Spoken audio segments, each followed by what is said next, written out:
So this is going to be building off part one. This is part two.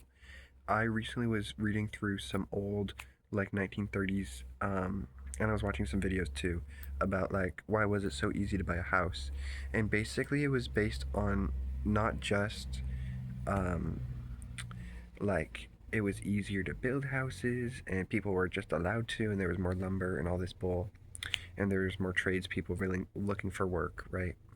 Where nowadays there's not a lot of people looking to work at on house building projects, right? Which is another issue. But I guess a large part of it was the sentiment that a lot of Americans had to home ownership, and like not like through all levels of like the social hierarchy. It was thought that if somebody can't own a home, that it could strike un-American and um like values, like it would make you not as strong in your community, like because when you own a house you care kind of about where you live more. And people were saying like, oh, when people can't settle down and they're forever renting and all this stuff, like it can make some really harmful like social kind of well, anyways, it was saying something along those lines.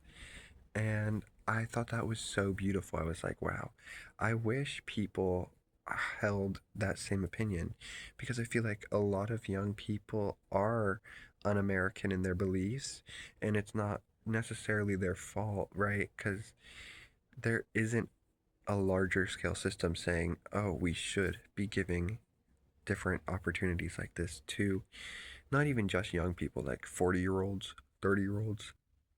I know a whole bucket of them that ain't got no house, that ain't got no car.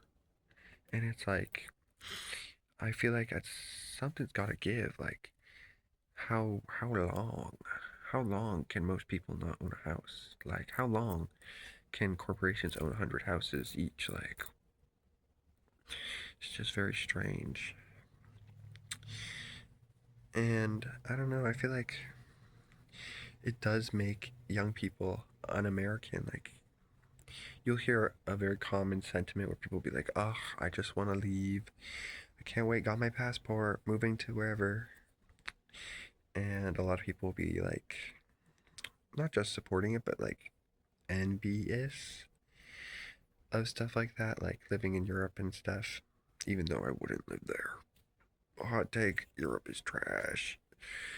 Um, but I feel like it would make communities a lot stronger if there was like a constant influx of new homes coming on markets to bring people in, like in the Bay Area, in LA, in all these places. Because it's like, yes, all these cities are big, but like if you have a lot of people, like you might as well make your city bigger. Like, I didn't realize that was a problem. Like, fuck the prairie, baby, build some houses, because we got Alaska. We don't, if you want to go to some nature, you better vacation, because I want a house. I gotta get rid of that park, babe. And people just don't think that way nowadays. It's very ecological friendly and not human friendly.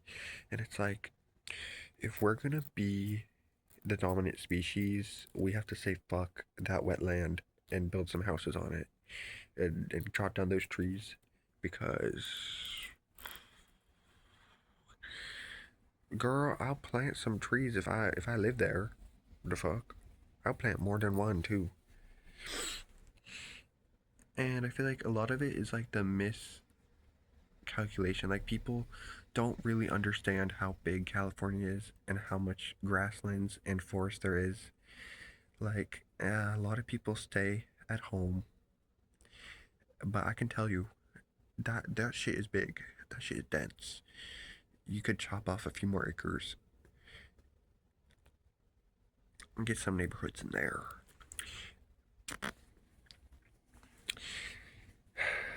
There are even vacant lots and stuff in cities that they would never ever let someone build on. And I don't know, that's part two. More complaining. Because I have hope. I have hope. I know there's possibilities out there. I know it's possible. But because someone said no, nobody can. And I think that is just unbelievable.